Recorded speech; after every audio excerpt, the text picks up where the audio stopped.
Latest chika, Bel Mariano, todo alaga ni Donnie. Inurirat namin si Bel Mariano kung hadlang ba sa relasyon na magjowa kung pareho silang nasa showbiz. Hindi naman. So iba kung naging boyfriend na sa showbiz, hindi rin naman naging smooth, pero siguro sa edad kapag malayo ang agwat. Maalaga kasi si Donnie, sa experience ko lang, mas maalaga, mas nagaguide ako, and nakikinig ako.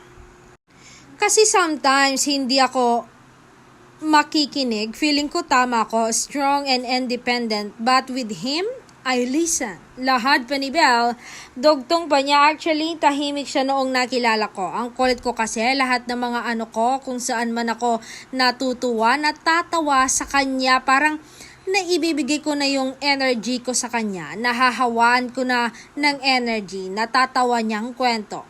May nagsabi kay Bel ba na hindi toxic ang relasyon niya? Yes, hindi naman siya toxic. Ang toxic lang is yung mga fans.